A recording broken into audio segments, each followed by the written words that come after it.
What's up, guys? It's Matt10. How have we been?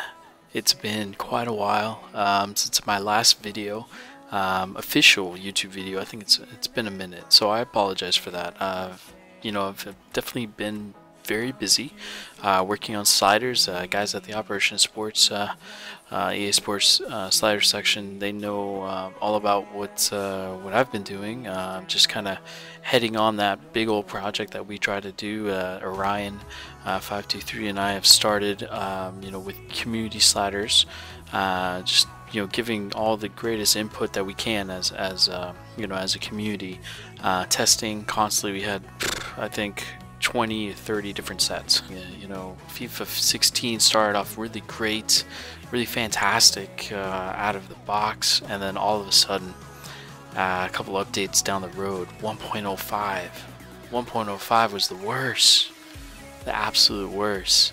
Just so much that can be said about the downfall of FIFA 16. It's just something to note to EA if you're watching for whatever reason. Don't make the updates to cater to the the FUT crowd. They want to play and score multiple goals and and not really be challenged. Guys, we want to be challenged. Off my soapbox, let's get into some sliders. 10-15 minutes, that's primarily what we've tested. World-class legendary as well. Change sprint speed all over the place. Video that I had about jogging animation, it's pretty key because jogging animation is so bad for the game because it prevents the players to look like they have intent to defend. If somebody's on a breakaway and then all of a sudden your teammates or the computer, they start jogging, instead of sprinting to go after the ball. I mean, that alone, it ruins the immersion for me, and I'm sure for a lot of sim-minded individuals.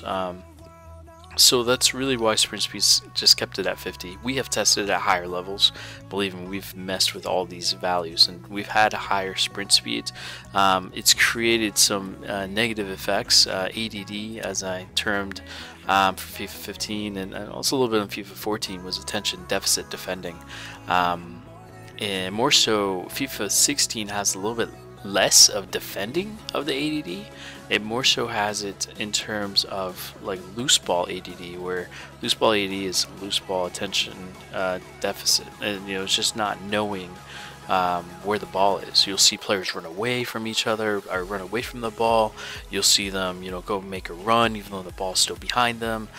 Just little things like that, and I'll save that again for another video. Acceleration at 51, we've played with the values from lower to higher. If you get to 45, 46, you lose that stamina gauge. The game acts like nobody's getting tired, and so that ruins the immersion as well. So 51's actually been pretty nice. It's kind of a play out of FIFA 15 to have a slight acceleration. You can do a slight acceleration discrepancy if you'd like to between the user and the computer. Again, with the immersion aspect, you want to beat the computer fair and square, keep it simple, keep it even. People will claim the computer cheats or whatever. I'm not in that bandwagon or that boat. I don't really think about that. I know the code behind it. I know there is some there's catch-up logic, just like any video game. Shot error is one of those that I personally like. I personally love it at a higher point. You can't go too high and then the shots will be way off and it'll just be all over the place. So 53 has been a kind of a good balance. So that's kind of where we're sticking right there. Passer at 55 for the user is just about right. You're still able to use your pretty exceptional players, make really good passes. We give the computer a little bit higher amount of passer, mainly because there's something about the computer in FIFA 16 in which they just really make perfect passes. I think that is just within FIFA's DNA, to have every attack, every qualifying attack to be based on passes and number of passes completed to create an attack, and that's kind of unfortunate. Unfortunately, speaking about another game, PES 16 really tried to adopt this and kind of went the wrong way, but that's again for another video. But pass error has been nice at 62. We use pass error 62 because 65 is a little too high. we want to see those crosses come in, and if you have it way too high, the crosses won't come in as well by the computer. They'll end up hitting it, you know, sky high, out of bounds, usually for a goal kick. You know, in real life, yeah, it's tough to get your hips turned, you know, to get that cross in. But at this level, you know, even, you know, lowest league divisions, they should be able to make these crosses. Shot speed at 51. This is a personal preference of mine. You know, in the actual, I'm looking here, we have it at 50 for the final set. But you know, shot speed at 50, 51, either one doesn't really matter. The main thing with shot speed, it's really personal preference. How fast do you want to see the ball move? It doesn't really affect too much. Pass speed. Pass speed is one that just most recently this week that I've brought up with you know, the Operation Sports community. So we're looking at pass speed. We have it in the final set as 40. It really started to stick out because on 40, I mean, there were hardly any bad passes. The 60 has actually created that effect. It's also, and this may be a bit of placebo, it's also seemed to slow down the computer's directness. They'll still mix it up a little bit here and there, but they're less direct. They seem to be more hesitant moving, you know, to the ball, making their passes. They're not trying to just send it up to the forward and then let's go and attack. And some of the other values may contribute towards that, but I feel like pass speed at 60 has really been nice. Frequency is one that's actually different again from what we've got posted. So that's why I've kind of titled this video, you know, personal preferences still in testing. So injury frequency at 99 and severity at 60. This is actually from one of our community members on Operation Sports, Bixer, who suggested, you know, I want to see higher injury amounts, but also the duration of these injuries. You know, he pulled up some great statistics about some current clubs that, you know, have 11 to 12 players currently missing, you know, from their top team, you know, that are significantly injured. And if we really want to take this into a realism aspect, I mean, that's really important. You know, the depth to test a manager is to see how well he can utilize his entire squad and not just his first team. 25, we see that goalkeepers react a little slower naturally, as it should. However, that sometimes creates the nice effect of a realistic save animation. On higher values, you see them move as soon as the ball is kicked, like literally. So they already know the direction, they know the power, they know where to go in their save. It's really unrealistic the way it looks. So that's why you have to kind of, you know, we've had to play around with it throughout the entire set. So we still haven't kind of found the best one. So looking at 54, Orion made a great point of this in the forums, and just once you hit past 54, things just get crazy. And the threshold before it gets really stupid is 81. 80 is they're still following.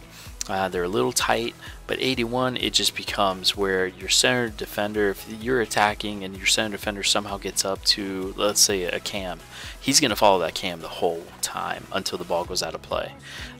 Looks great, you know, in some areas, especially on throw-ins. If you notice, throw-ins are very easy in FIFA 16, FIFA 15 as well, I believe.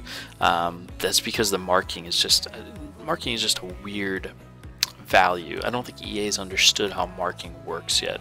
They know it from a man perspective, like a man, you know, defending a man perspective, but they don't quite understand how it works in a zonal perspective.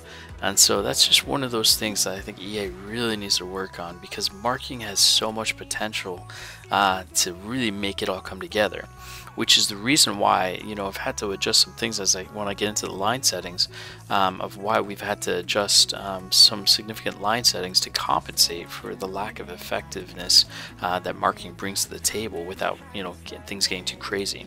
Why run frequency at 1? Well, first off, we have to use it in what's relevant to the line settings, okay? So line setting at 60 for length for the user and 50 for the computer. This is significantly different. It's a 10-point differential. That gap between the players staying in front of who they're marking increases, versus before they would stay behind them. So the recipients of the passes, they'd be wide open essentially. In real life, that's not how it is. You know, there are banks. You know, there are certain, you got the midfield and you've got you've got the defensive line. So you've got them, stuck in between. That's how, attackers, they come in, they show to the ball, anything like that. So this is how we've created that effect. Run frequency at 1-1 has been really nice. I'm a big believer of run frequency being not just the amount of runs, but also the type of run. So if you have it higher, like at 100, you're going to see more runs off the ball, but you're going to see them more taking the length of the pitch versus actually coming to, like, let's say you're a forward, you go off a defender, you push them off, and then you push forward to receive the ball. Something like that. That'll happen more on 1 run frequency than it will on 100, because on 100 they're all running out of position, they're all running forward away from the ball.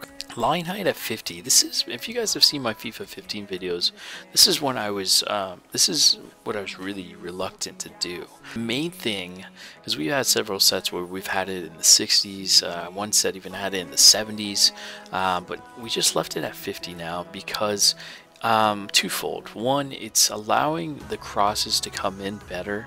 The computer actually makes better crosses, because if you think about it, a high line and then you've got an equal or even higher length, the attackers are getting past that line sooner, so there's a chance for offside. So we know the computer, it won't want to be offside, so they're not going to send in that cross.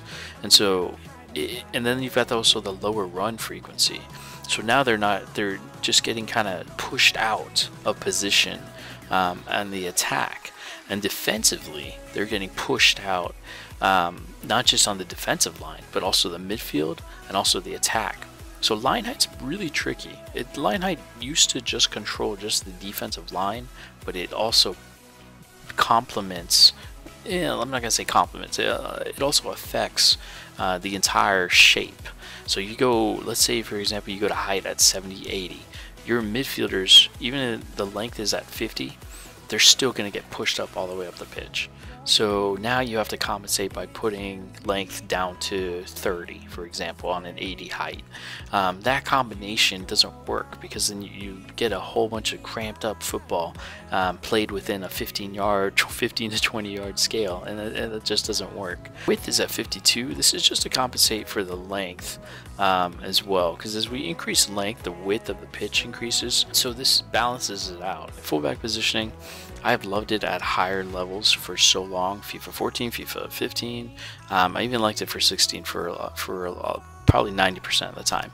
The issue with fullback positioning is that it has a lot of control on the run frequency more than it has on the fullbacks actually getting up the pitch. It's a very strange value. Personal preference here, if you want your fullback going up the pitch, just realize that your midfielder, your outside midfielder, is going to get overtaken. Now, here's the rub with fullback positioning being lower.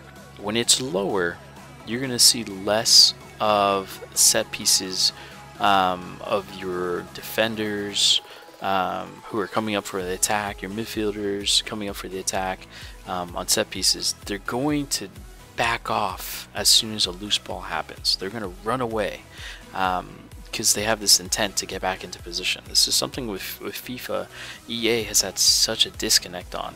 They make such an emphasis on set pieces, but they don't realize that some of these values control other behaviors, and this is definitely one of those with fullback positioning. A good fix for that is using your D-pad and increasing it to all-out attack on set pieces, but just making sure to drop back into balanced or attack or whatever you want to go to from there. The last one is first touch control. This is another personal preference. I mean, I love it at a higher value than 60, but now that 60 pass speed is in the game of what I'm trying here, I think it works great. The only thing is I would lower it if you need to, if the goalkeeper, the computer passes back to the goalkeeper and they can't control it.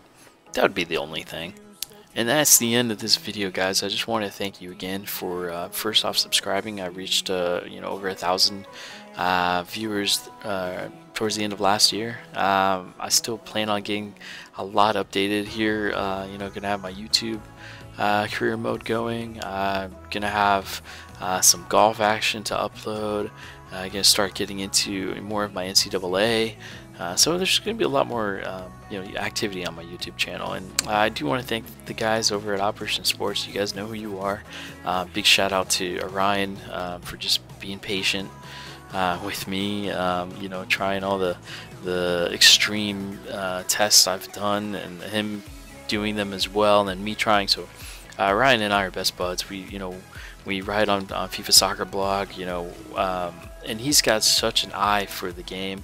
Even though he claims he never played the game, I hardly believe that. But no, it's definitely enjoyable to have that partnership, to be able to be so open and work behind the scenes, and then work also with the guys at Operation Sports. If you haven't checked it out yet, go check out operationsports.com. Go to the forums. That's where we're all at.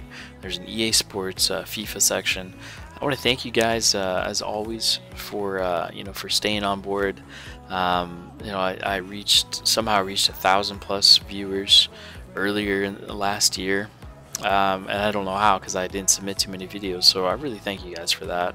Shows that I've got some value to bring to the table, and that this, the countless hours on Twitch, trying to figure out this game, with the help of everybody, may pay off. So hopefully I can get some more videos out. Like I said, I'll begin my YouTube career mode. I'll do channel updates. I'll try to update on Twitch as much as well. I'm on there pretty much every night. Try to get some golf going, some NCAA, and just really get back into this YouTube thing. I've recently moved. I have 2 kids now. I have my wife, and so it's definitely a crazy time here in the Mat 10 world, but it's a great time, and I want to thank you guys as always. So take care, stay tuned.